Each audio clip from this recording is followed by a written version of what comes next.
All right, welcome everyone. We are delighted today to have you all here for the last seminar meeting of the year. And today we have Peter Patzt to tell us about representation stability for diagram algebras. Thank you, Jenny, and Andrew for inviting me. Happy to talk to you about this. This has been something I thought about a long time ago, but I had more recent reasons to actually publish this. And I just want to give you, I keep it very simple and try to tell you everything that you need to know to understand the theorem. But in the end, I want to explain to you what is representation stability for representations over diagram algebras.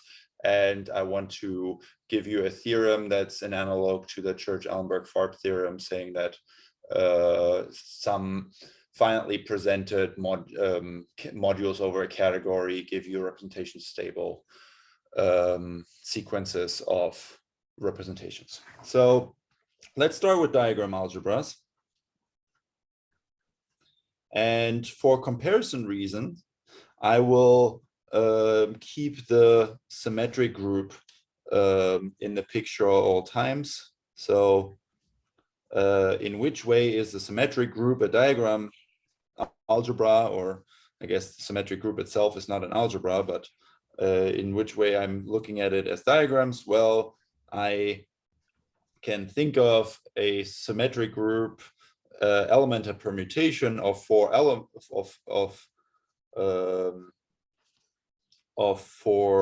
points to be a diagram like this. And in my case, if you want to think of it as a function, then you should go from left to right. Sorry, the other way around, from right to left. That's how you should think of it as a function, because I'm going to multiply it by concatenating two of these diagrams. So let's say I have another diagram like this. Then I'll concatenate this, and then the multiplication corresponds to the composition if I consider these as functions. The color is a little weird, right? Let's see if I can improve that with some light. That might be better. So I can multiply these two by these two diagrams, these two permutations, by concatenating them. So that should be pretty familiar to everybody. So if I want to go from here, then I go up here, and then I go down here. So I go from 1 to 2 and so forth. And so I will get out a diagram like this. So as I said, this is probably pretty familiar to everybody. Then a generalization of this would be the Brouwer algebra. So which I will denote by BRN. And for this, the diagrams that I'm considering are similar to diagrams of the symmetric group, but so here I always pair a point on the left with a point on the right.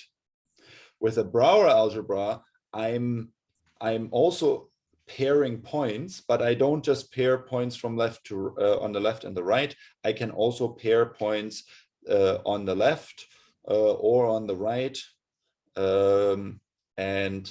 so any kind of pairing like this or perfect matching is a diagram in the Brouwer algebra. So to distinguish left and right, I will you could name these points 1 through 4 or 1 through n, and minus 1 through minus n. And so now I take the algebra itself is actually the free module, let's say we have a ring R. R is a commutative ring, the free R module with basis of diagrams, so something like this. And diagrams just means it's a perfect matching. So it's it's a type of partition. It's a perfect matching of the set minus n through minus 1, 1 through n. And so if I have two of these diagrams, I can multiply them by concatenating them again. So let's say I have, this diagram here. What happens now is I can put these together, and so I still have this matching on the left here. But now if I go from left to right or from right to left, I see that I'm going to match these 2 points. And likewise, I'm going to match these 2 points. And on the right, I'm going to match these 2 points. Now, I do have a loop left here in the middle, right? And that loop, this is not part of being a diagram, so I will forget about this loop. But for every loop that I have to forget in the middle, I will multiply this with a certain factor, and that certain factor I have to choose from my base ring R, and then I often write Brauer algebra depending on this specific parameter delta. So you get a different algebra for every different parameter delta, and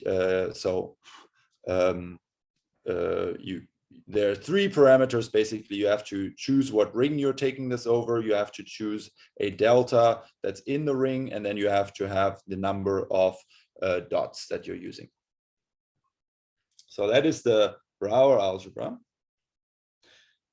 Then I want to consider 2 more diagram algebras, and there are countless diagram algebras in total, and there's not really a good definition maybe what a diagram algebra is, other than that you can draw it in diagrams and multiply by concatenation maybe. So temporally leap algebra is very similar to the Brauer algebra. In fact, the temporally leap algebra is a subalgebra of the Brauer algebra. And it's of those diagrams where these lines are not crossing. So you're not allowed to cross in any of these lines. So an example, so let's say of non-crossing diagrams.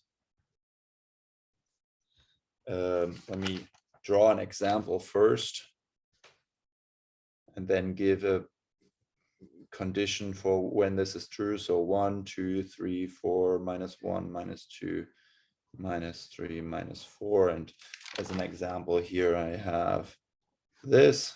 So I have a perfect matching, nothing is crossing. So that means as a condition here, maybe that if the sets A, B, and C, D are 2 of these matchings or chords, so lines in here in this diagram are chords, then I will have to have that, let's say A is smaller than B and C smaller than D, then I have to have either A smaller than C, smaller than D, smaller than B, or C is smaller than A, smaller than B, smaller than D. So it's kind of like a way of writing parentheses. And it actually has something to do with Catalan numbers and everything. I don't want to get into that at all, though. And the last diagram algebra that I want to talk about is the partition algebra. The partition algebra is a little bit more complicated to look at, but not that much. So diagrams here are not going to be perfect matchings, but they're actually going to be any kind of partition of the set of dots. Partitions of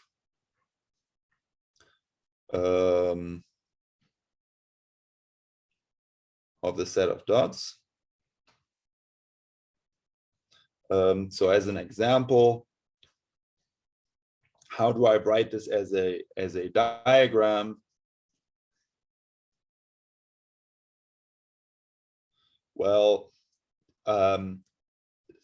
dots that are in the same partition, I will connect them with lines, but then I use the transitivity of connectedness to say that -1 and 4 are also in the same partition, but I don't draw all the lines, otherwise it's going to get too convoluted. You can see in this case now -1, 3, and 4 are in one partition, and let me put -4, 3, and 2 in one partition, and then I have a singleton 1 and I have a singleton -2. So that's my partition. Those are the different blocks. I have 1, 2, 3, 4 different blocks of this partition. Sorry, Peter. So it would be the same element if you'd drawn a line from -1 to 4 instead Yes. of, yeah. Okay, thank you. Yes. So to clarify that, this is the partition -1, -3, 4, -2, 1, and 2, 3, -4. Yeah, and the order doesn't matter. So, and then if I have another partition and I want to multiply these, say I have this partition here, I want to multiply these. Now, again, I concatenate them and I will connect sets if they are connected through the middle. So let's look at -1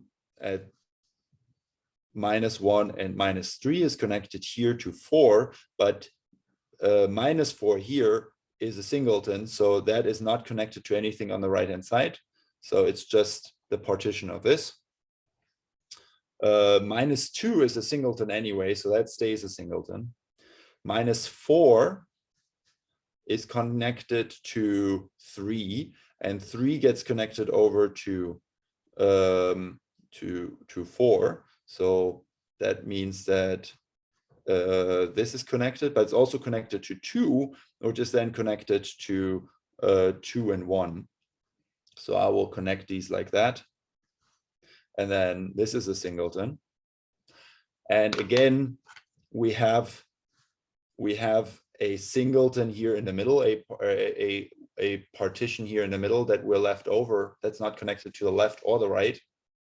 And we're not gonna keep that in the diagram, but instead we're multiply with a factor delta for each block that we have to delete out of the middle.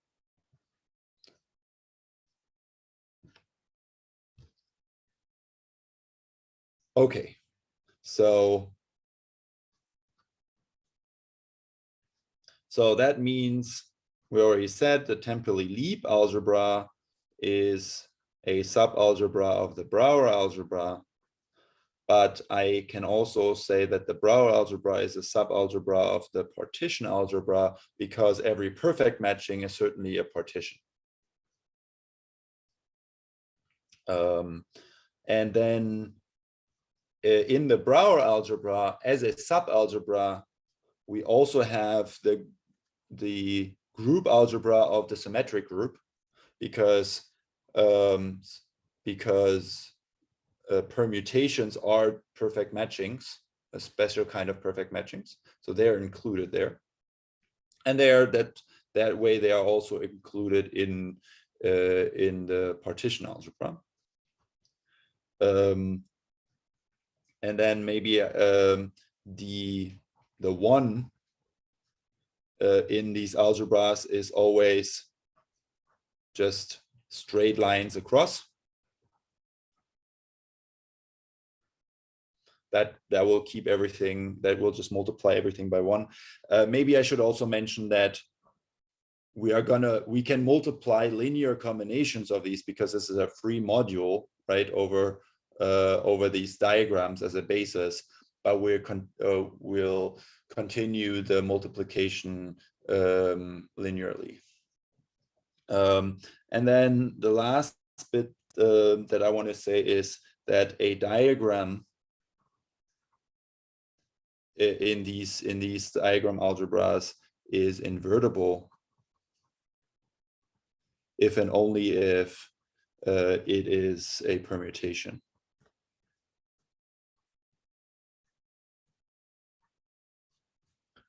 Yeah, if it is not a permutation, that means it either has a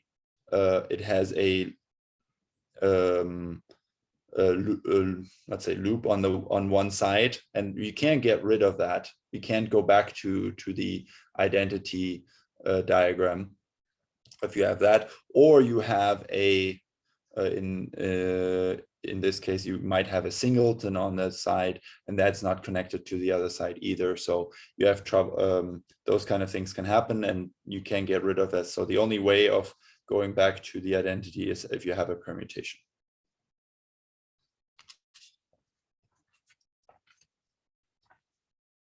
Okay, so this was a short and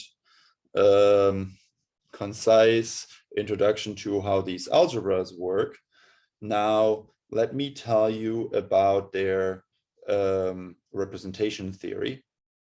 So in particular, I don't want to talk about all of their representation theory. I want to keep it very simple, and that is mostly because I don't know much more about the non-semi-simple representation theory. And so semi-simple, that word just means that all representations are direct sums of irreducible representations. Are direct sums of either simple or irreducible. It's the same, it means the same thing.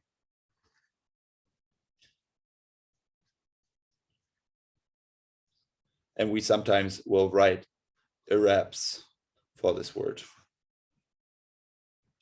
And so for this and for the rest of the talk, we're gonna not choose a general ring, but we're only gonna use R equals C just to simplify things a bit.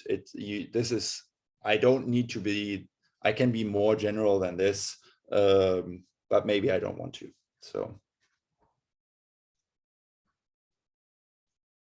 So let's start out with the symmetric group again. So for the symmetric group, this algebra here is semi-simple, or in other words, over C, the representations all split into irreducible representations. And the irreps are indexed by partitions of n. Keep forgetting a syllable of partition. Partitions of n. Now, partitions of n of a number is slightly different than a partition of a set, but I assume you all know that.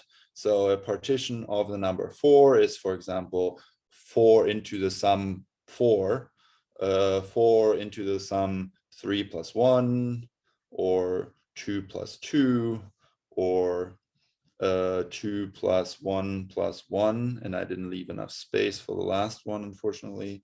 4 equals 1 plus 1 plus 1 plus 1.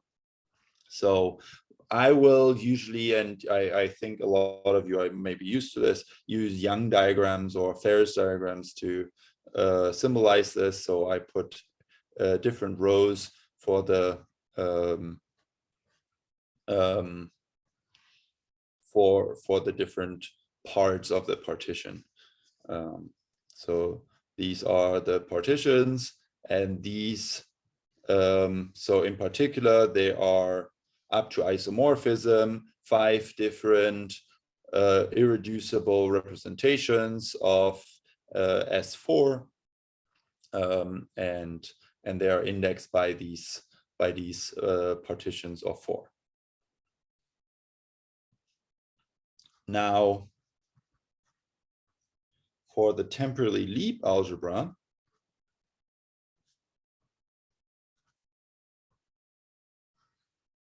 we have the following statement. So TLN of delta is almost always semi-simple. There's only finitely many, except for finitely many delta in C, this is semi-simple. So there is a good criterion for these, but I'm gonna ignore those. And the irreps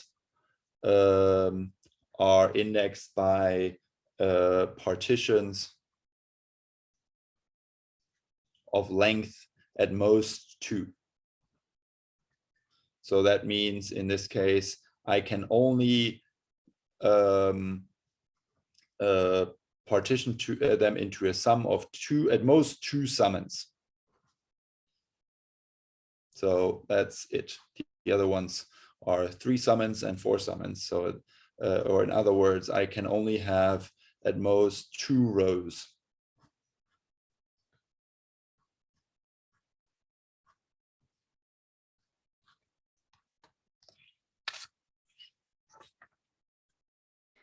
Peter, sorry, the document camera is obstructing your face a little bit. Could I trouble you to shift the camera you're using to record yourself? You cannot.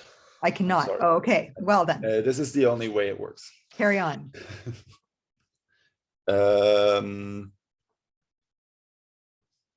Brouwer algebra. I can take this away. This is the light that I'm using. Yeah, sorry. That is. I see.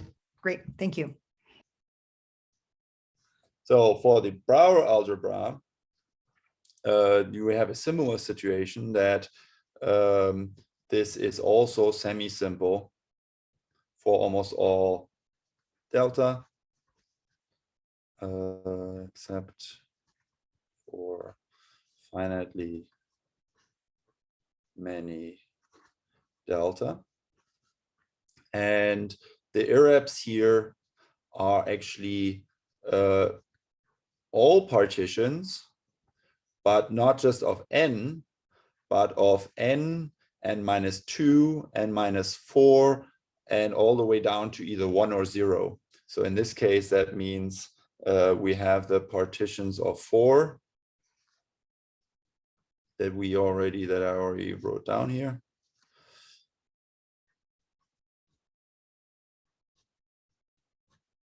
And then I have the partitions of 2, which are only those 2.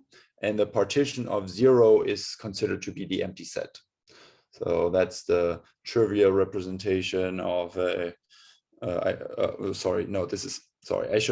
I'll take that back, whatever I just said. I'm not going to repeat it.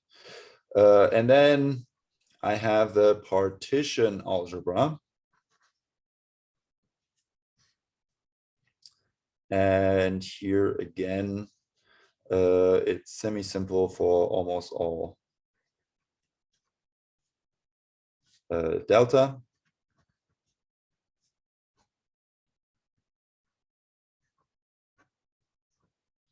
And then, I mean, the partition algebra is called the partition algebra because the diagrams are partitions, but true to its name, it's actually the irreps are all partitions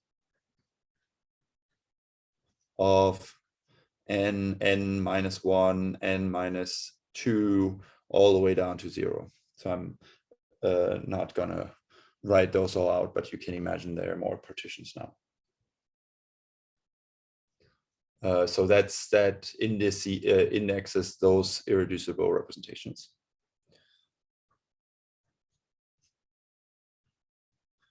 Let me make Can I ask something? Yeah, please. So with respect to the various maps, temporally leap into Brouwer, symmetric group into Brouwer, and then Brouwer into partition, if I restrict the simples is the indexing natural in that sense that we, like if I restrict a partition corresponding to 4 for the Brouwer algebra and regard it as a representation of a symmetric group, I get the simple index by the same partition? No, you don't get Or the not. same. You get some kind of branching rule there.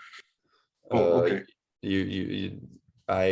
And the indexing actually is kind of the Brouwer algebra actually is closest related to the indexing of the symmetric group, whereas the indexing for the temporally leap algebra is actually related to a Hacker algebra, which is isomorphic to the symmetric group, but it's not quite the same indexing. And then the partition algebra, you will see later, has also a different indexing scheme somewhat. Okay. So it's a little bit more complicated than that. It's definitely not that that this restricted to the temporally leap algebra is just this. That's definitely not true. These are smaller than these. Thank you. Yep. Okay, so let me just tell you some weird notation that I use, which I find helpful. So I will probably often write AN to mean either the group algebra of the symmetric group, the temporally leap algebra, the Brouwer algebra, or the partition algebra. And then if lambda is a partition, then I will denote the irrep indexed by lambda as in parentheses like this. So because I have all kinds of partitions, I want to make sure that it's clear that it's a representation of a specific algebra. If that makes sense.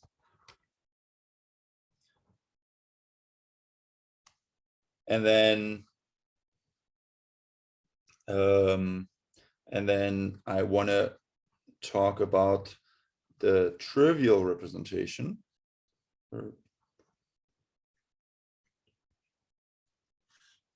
So the trivial representation of Sn, we all know, is just Sn acts on C by identity.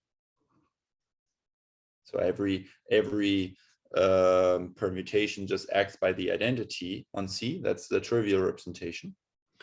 But for let's say directly for the partition algebra, this acts on C. Well, it still acts on the identity on it by the identity if we take a permutation with permutation diagrams.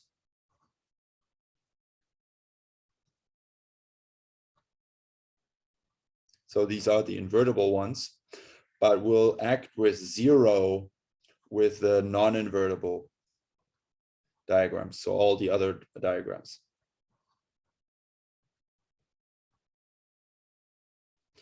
And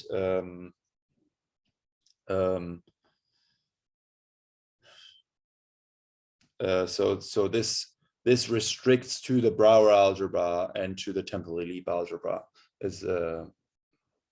So in particular for the temporally leap algebra, there's no permutation in there other than the identity, other than the one. And I can tell you exactly which partitions correspond to this trivial representation, because this representation is one-dimensional, so it's clearly simple. And it is so this is indexed by well, for the symmetric group, we know it's indexed by this partition. But that is also true for the temporally leap algebra and for the Brouwer algebra. And it is actually indexed by the empty partition for the partition algebra. this is where you see that the indexing must be somewhat different. So if you restrict this to the Brouwer algebra, then you get out this.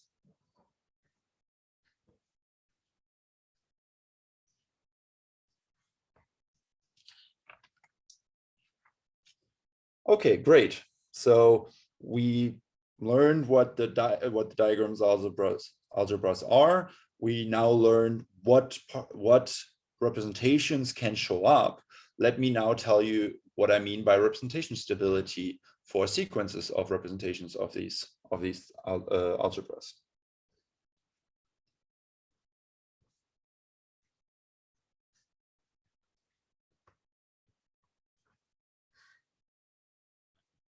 So in this section, I will phrase most of the things generally for AN. So AN could be, and this is just a review of what Church and Farb have defined. And the following the definitions of representation stability for temporal leap, Brouwer, and partition algebra are, I chose those, but for temporal leap and Brouwer, they're very natural. For the partition algebra, they're a little bit different, but they're also chosen naturally. And I'm gonna, for the whole section here, I will choose delta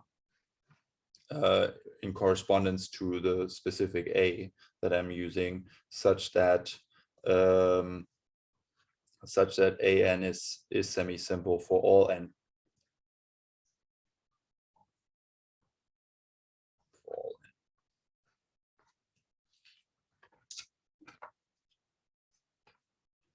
So what are the objects in representation stability? They're sequences, right? So you have a sequence of representation. So I'm going to have a sequence V0, V1, V2, V3, and so forth. And I'm going to have A0 act on the first one, A1 act on the second, A2 on the third. I said that wrong, but I think you get what I'm trying to say. So you have these actions on them. And then additionally to these actions, I want comparison maps going up. And these comparison maps are supposed to be, so this map is supposed to be A2 equivariant with respect to the inclusion of A2 into A3. So maybe that's worth going back here. So if I want to include partition algebra with 4 dots into a partition algebra with 5 dots, what I'm going to do is I'm going to add a line on the top from -5 to 5. That's how I'm going to include these. So that way I send the 1, this then is a ring inclusion. So in particular, I sent the 1 to the 1, the identity diagram to the identity. Okay, and likewise for these. So this is A1 equivariant, etc. So I have a sequence like this, and a sequence like this is called representation stable.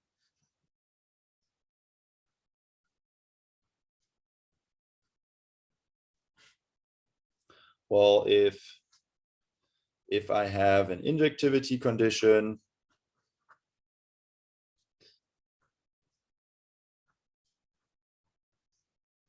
if I have a surjectivity condition, so this is all straightforward generalization from the definition of Church and Farb.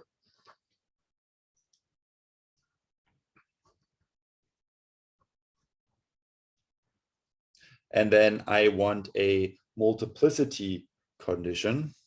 I'll start a new page for this. So I can write Vn, because it's Vn is an AN representation, it decomposes into a direct sum of irreducible representations. So I take the direct sum over all partitions indexing irrebs of AN, and then I just take these irrebs and they come with a certain multiplicity, and I'm going to record the number of that multiplicity in the letter C. Now I need a tiny bit of notation again, but this notation is probably going to be all well known to you because we use it for regular representation stability. So if I have a partition lambda, partition of n, then of m, then I can define lambda n to be n minus m plus lambda 1 ... lambda L as a partition of n, at least if n minus m is at least lambda 1. Or in diagrams, this means that if I have a partition lambda, then my partition lambda n is adding a row of length n minus m on top of it. So now I can state the actual condition for 3. So if we consider this, then I want Cn lambda n to stabilize for all lambda, and this is if An is either the symmetric group algebra, the Temple-Lieb algebra, or the Brauer algebra. And I want to have C and lambda to stabilize for all lambda if An is the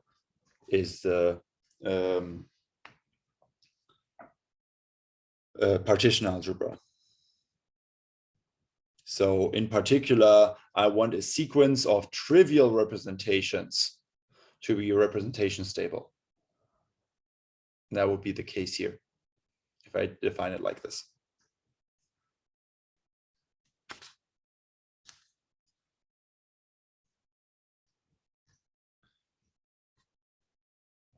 Maybe let me just remind you of an easy example for the symmetric group.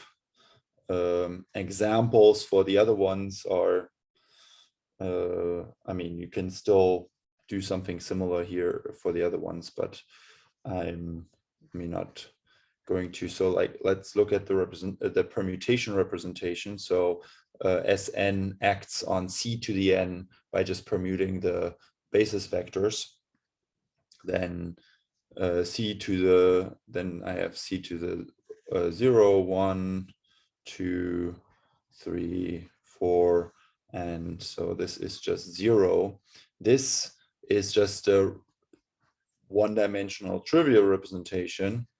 Now for 2, you get the trivial representation and the alternating representation.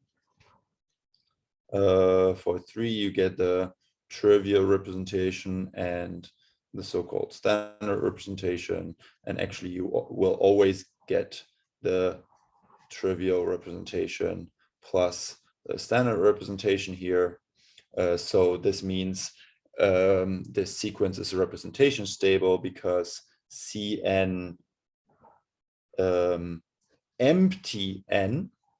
So empty n is going to be always, on the empty set you add a first line on it.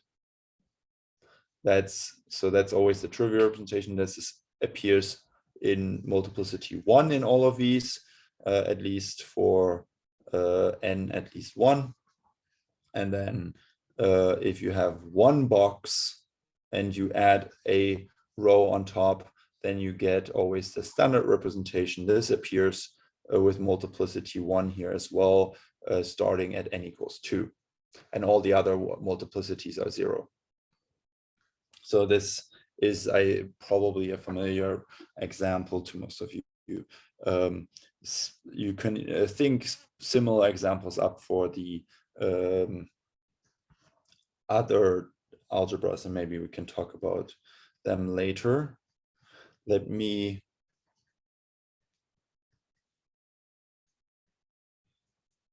tell you what I use as a generalization for Fi. So Fi, as you might recall, is the category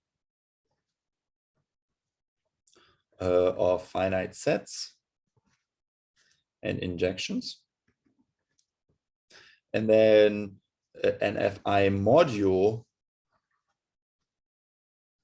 is a functor from Fi. We're going to have it to C vector spaces.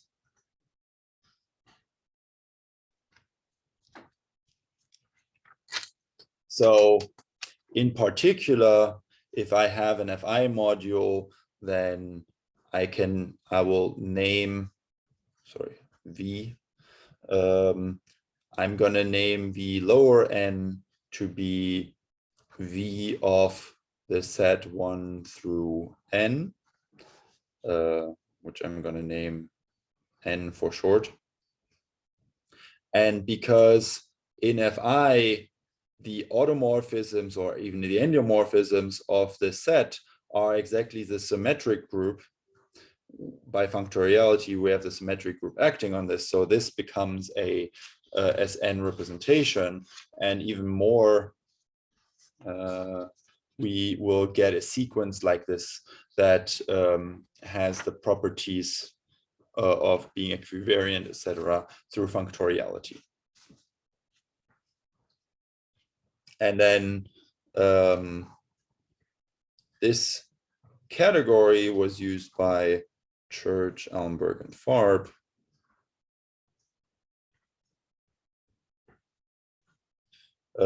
to say that if V is a finitely generated Fi module, then the sequence of these Vn's is representation stable.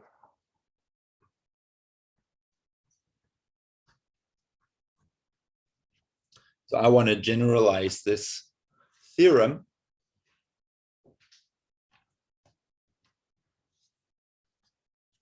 So first I need to know what's the generalization for Fi.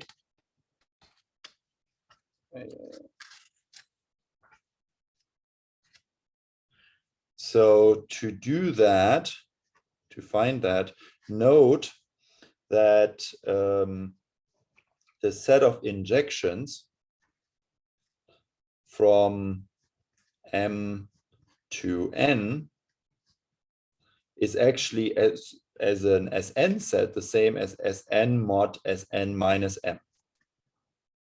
Or in other words, or maybe this helps even more for us, is that if I take the linearization of this Sn set, which then gives us an Sn representation, is isomorphic to the induction from S of the trivial module from Sn minus M to Sn. So this thought is so these are the morphisms in Fi. So we're going to use this as a morphisms for our algebras, for our diagram algebras. So I construct a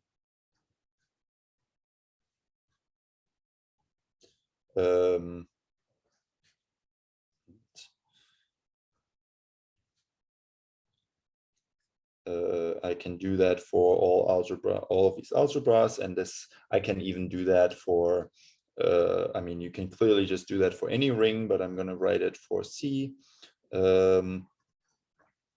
There is a C linear category. So, I mean, it is a category. It is enriched, but it has an underlying category.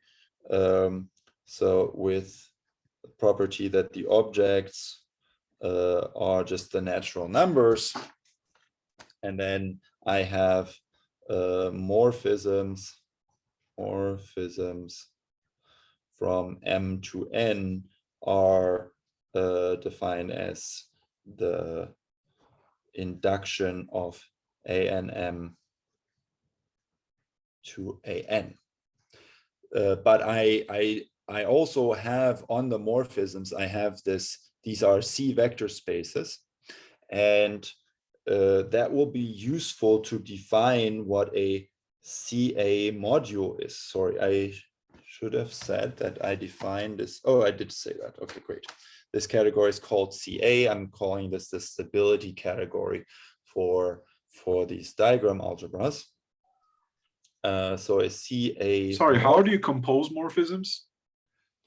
That's the trick, but basically,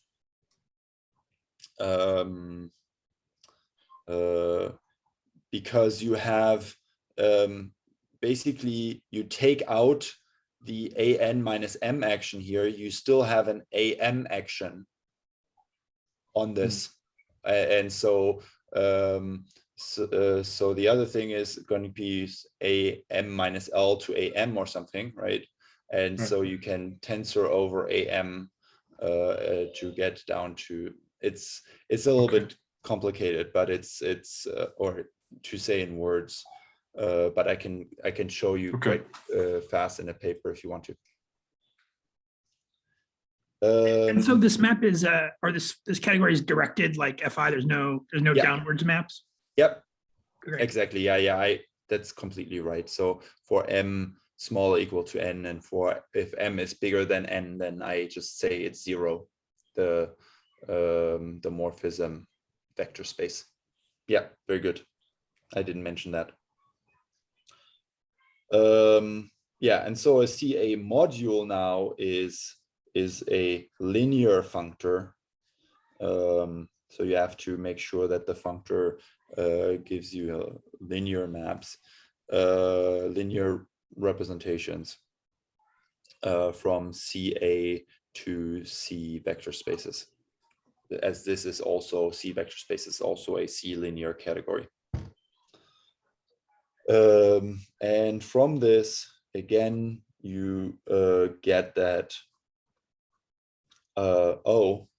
what's the endomorphisms of N? Well, it's going to be A0.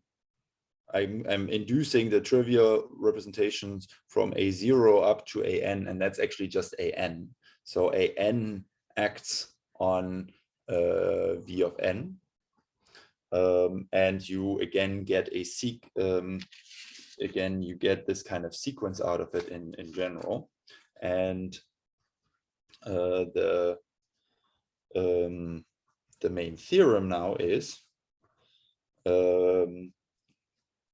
that if V is a finitely presented, so a little bit weaker statement module, then the sequence of the VNs is representation stable.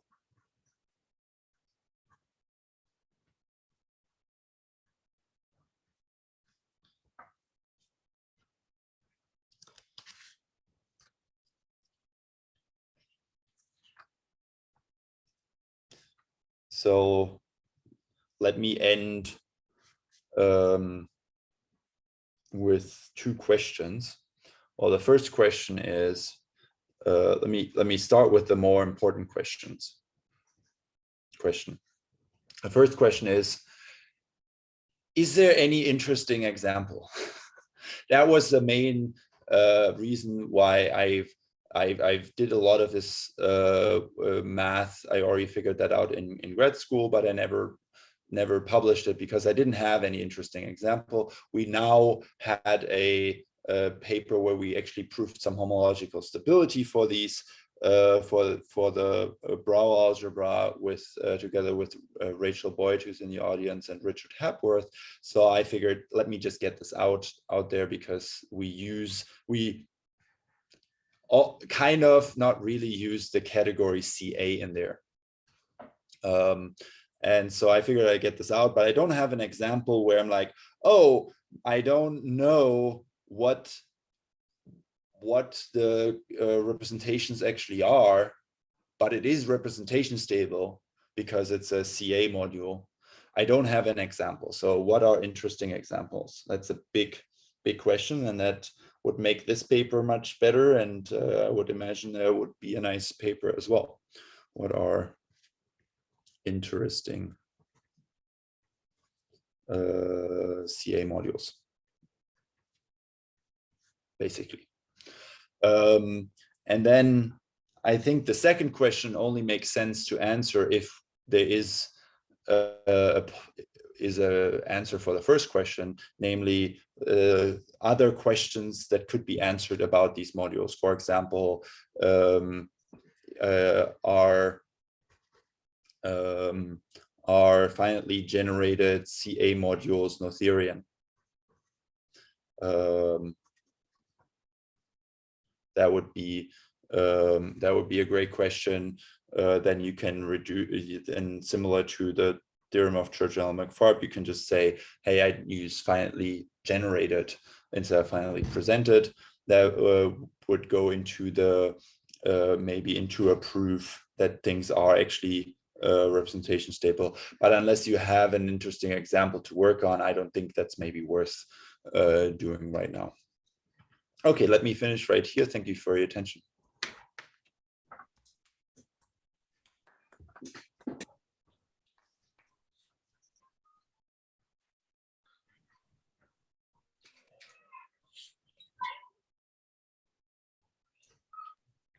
Thank you. Questions for Peter?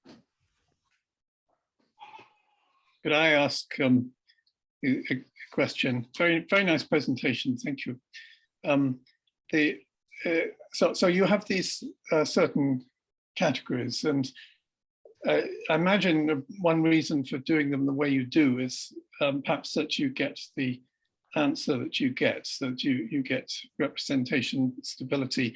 And as I recall, with the definition of the morphisms, I haven't, to be honest, I didn't do my homework and look at your paper before coming, but as I recall, you have some bimodules and you have a tensor product and that sort of thing for composition of morphisms. And so Bruce Westbury, in one of his papers, and it might be the one which is the representation theory of the Temperley-Lieb algebra, I think it's in one of them, he defines a category where what you do is you take the objects in bijection with the natural numbers, and then the morphisms are simply the diagrams, but you allow some number of spots on one side and some other number of spots on the other side, and the composition now is done. You have to linearize in order to accommodate the delta, but the composition is now done by composing diagrams the way you would compose diagrams. And I think you can do the same thing with all of these categories, actually. You can vary the numbers on each side. And I don't think you get the same category as the one you no, you do not defined. So could you perhaps comment on that? Why is the reason you take the definition the way you do, so that you get the result? And yes. What about the other categories? Because it may be that one has more natural examples with the other categories. Oh, they are. Yes, you're absolutely right. There are a couple of different examples. You were talking, as far as I could tell, about the maybe the Temperley-Lieb category, where you can go up and down, and you just have diagrams, maybe like this. Maybe this is a diagram there. This would be the Temperley-Lieb category. there are other also categories called the upwards or downwards, for example, Brouwer or Template-Leap algebra, where you only allow upwards maps. So in particular, you don't allow loops on the smaller one. You only allow loops on the bigger one. So you could have something like this, but you're not allowed to have loops down here. Those are all different. So what you should think of to think of my diagrams here is, let's say I have also a diagram from 2 to 4. What I do is I have a diagram, and then I look at the n minus m. So this is m down here. This is n over here. This is n minus m, and I have a n minus m act on this, and well, or in other words, I actually tensor over this with C. So what does that mean? It means that I'm not allowed to have a loop here. If I have a loop here, then this becomes 0. If I have a singleton here, it becomes 0. So all I'm allowed to is I'm allowed to have lines outwards to separate partitions. And the order doesn't matter. The order in which they go out doesn't matter. So I often write these as I make a blob there, and then maybe I take this partition or something, you know. And this would be an element. So that looks differently. There is some I think Andrew Snowden and Stephen Sam do some representation stability stuff with the upwards Brouwer algebra, or with the upwards walled Brouwer algebra, which has something to do with Schur-Weil duality then. I'm not sure how much, like what I don't think I can say anything about, or the representations of, I guess the representations of the Template-Leap category are just in 1-to-1 correspondence. If you take the right coefficients to SU2 representations, but that is, all of that is different. When I studied these or constructed these categories, all I had in mind was, hey, I want to generalize the proof that is already there. I was a simple-minded grad student that says, this is one thing that has been done. This is another thing where this can be done. Let me do this. Oh, I don't have any examples. Well, let me work on other things where I have examples. And now I'm just putting this out. And I'm still happy if there be any examples. I might be happy to work on other of these categories later as well. But this is the history of it.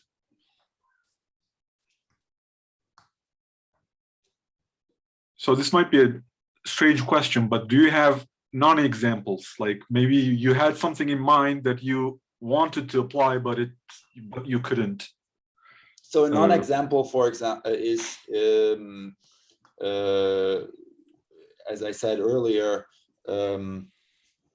let's see, if you take C2 and take the nth tensor power of this, now you have SU to act on this, and you also have the Template-Leap algebra. And Andrew, what's the coefficient here, 2?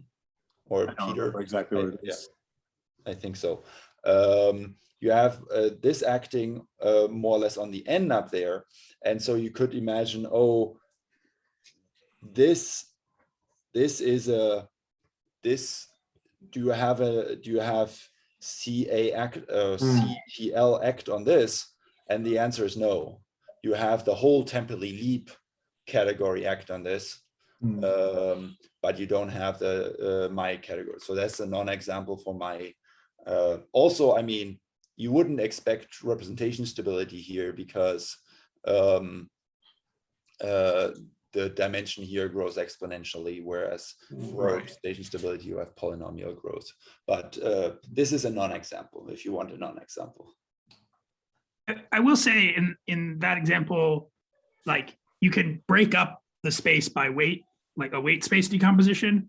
And roughly if you start at the highest weight and then fix how many levels down you go from the highest weight, those do exhibit representation stability in this sense and are polynomial growth like you would expect. Yeah, I mean, obviously I haven't thought about this specific example, so obviously I can't tell you whether this is actually a module over this category, but that's at the same time, you don't just know representation stability, you know what all the modules are. So it's, I would imagine, so it's the interesting problem would be if you don't know what all the modules are, but you can still say, oh, it's representation stable.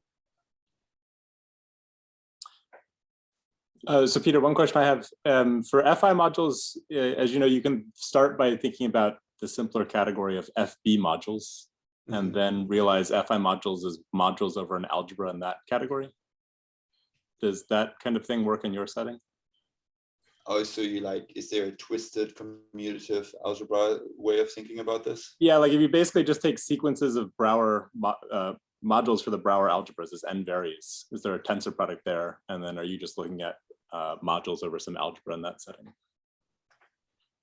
That is a great question. Yeah, I would.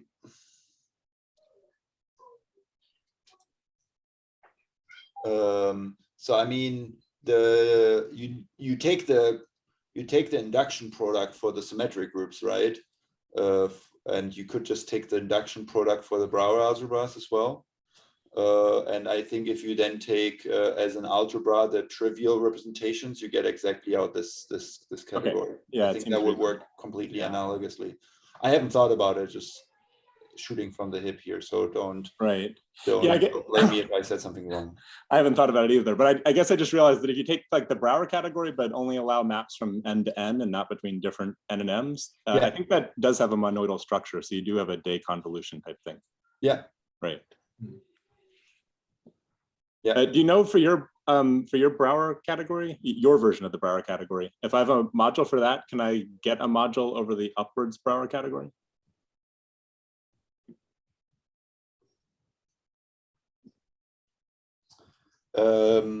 So one huge difference between this category and the upwards category is that you don't have any parity things happening.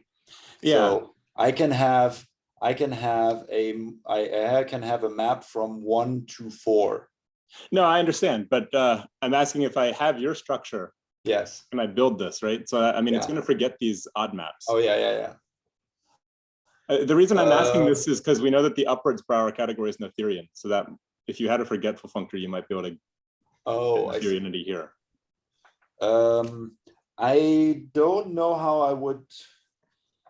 I mean, you would want to basically sort of include, like in some sense, include your upwards algebra in here, right? I guess. Yeah. No. So the problem is, let's say I have this thing. Now now I would need to add a blob here and have two things come out of there. Yeah, so you just use all the horizontal edges on the target side? Yeah, maybe.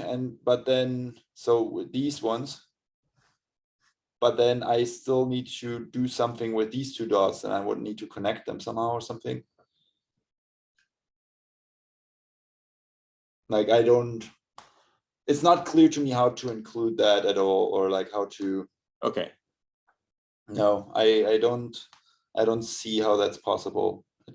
Like I think that would need some serious combinatorial trick to include it. Okay.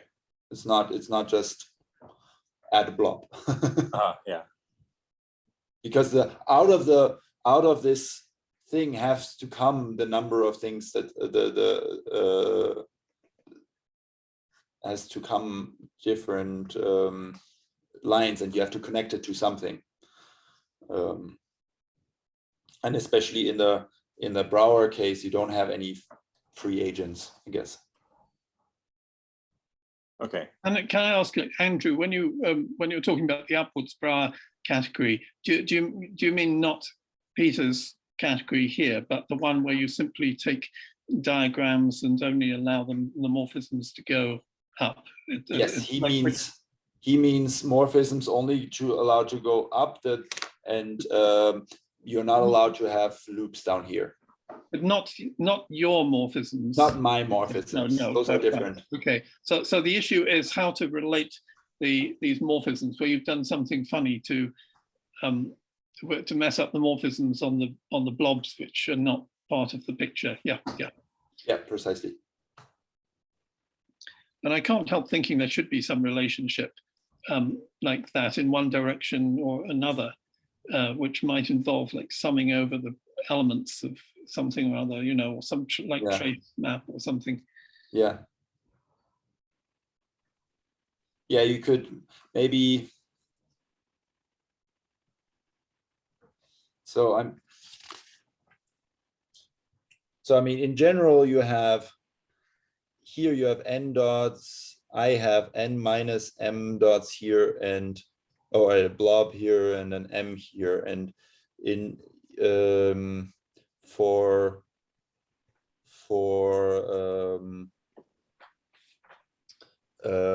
Andrew has this where n minus m is even, or n plus m for that matter. And so you are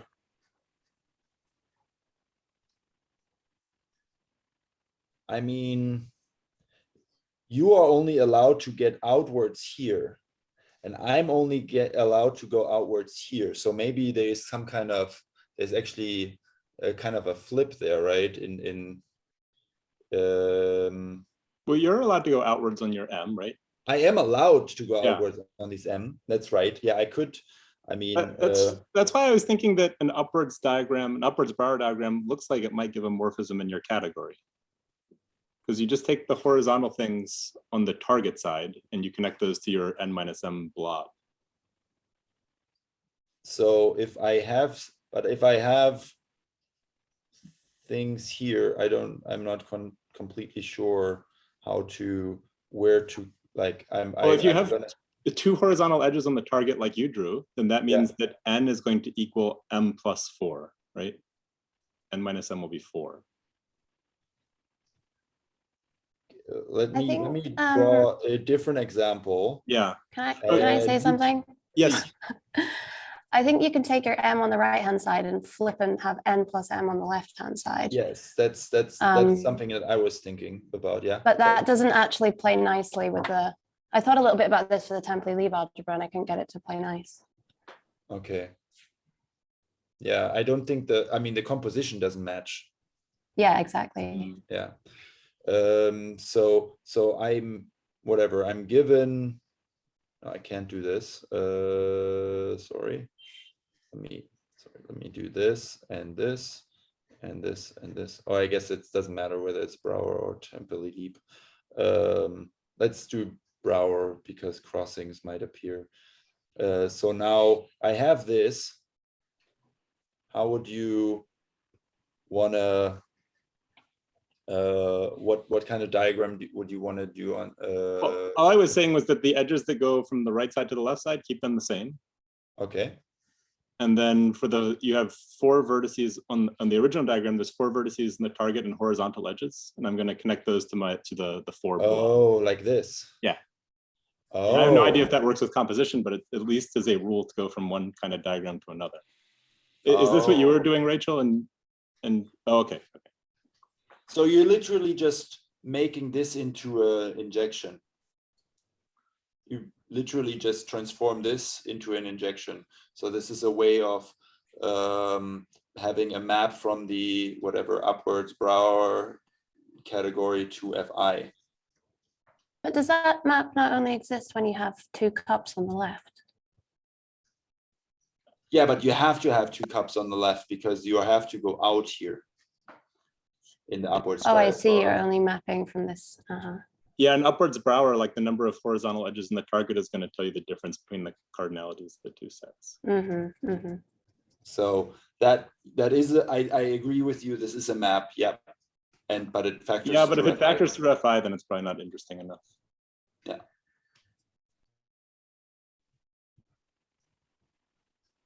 Jenny, do you think we should stop like the official stuff now? Stop recording. Do anybody else have questions for on the record? I have one. So Please. you described a general way of defining the morphism space as an induction. Yeah. So what goes into, so I assume you have some sort of machinery there. What do you use to prove the theorems? That Oh, okay. partitions or Brouwer categories, what do they possess that make this work? I use, yes, I was writing down something else. I'll show you that later. So the main thing is I need to understand how these branching rules work. And so the proof goes somewhat similar to Church-Ellenberg-Faribault, be it it's because there you have diagram algebras. There's some things that are a little bit more technical, but in the end, the important bit is that you need to know. Let's see. The important bit is. How do I want to write this? How often does let's take new here, an new appear in the induction of a m cross tensor a n minus m to a n of a m mu and a n minus m lambda. So these kind of branching rules are really the important bit in there. And so for the symmetric group, these are the Littlewood-Richardson coefficients. And it's actually true for the Temperley-Lieb algebra as well. And then for the Brouwer algebra and for the partition algebra. For the partition algebra, these are the reduced Kronecker coefficients. For the Brouwer algebra, and you have to go through Schur-Weil duality with the orthogonal group. So to get these. But that's the main technical input into all of this. And then you do something very similar to the proof. You define some kind of stability degree and show that that is finite for finally presented representations. Thank you. So I have one more question. So like point wise, if I look at the Temperley-Lieb example, so the Temperley-Lieb algebra is a quotient of the Hecke algebra. Yes. And so is the Temperley-Lieb, is your sort of category Temperley-Lieb a quotient of kind of the Hecke algebra version of FI? I guess so, yeah. Yeah, I would imagine. I mean, because I think there we actually know Noetherianity. Yeah. Okay. Yeah, I wouldn't be surprised about Noetherianity for any of these. I think we should expect Noetherianity. I would expect Noetherianity. You're right. Yeah, I guess another question along these lines is like you have this functor from FI to like your Brouwer category, and do finitely generated things restrict to finitely generated things? Say again. So you have a functor from FI, yeah, to your version of the Brouwer category. Yeah. If I have a finitely generated module for your Brouwer category, does that Yeah. go back to a finitely generated FI module? Ooh, probably, yeah. Because that's enough to get in a theory entity. Okay. Yeah. So it's probably quite easy that way. Same Yeah. with the partition algebra. I mean, all the things are finite index sort of, right? So yeah, very good. Figured it out. I can maybe I might add it to the paper in the next revision, thanks to Andrew, or thanks to the whole TAPIRS. But yeah, as I said, it's not going to be like, I mean, not this theorem might not be important. It's the theorem, I think, is, I mean, obviously to prove that is much harder than just saying, oh, if I injects into this. But so I think the theorem itself just says, oh, this is possible to work on this.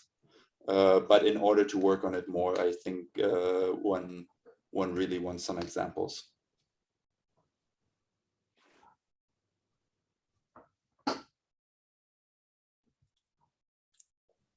Last call for questions.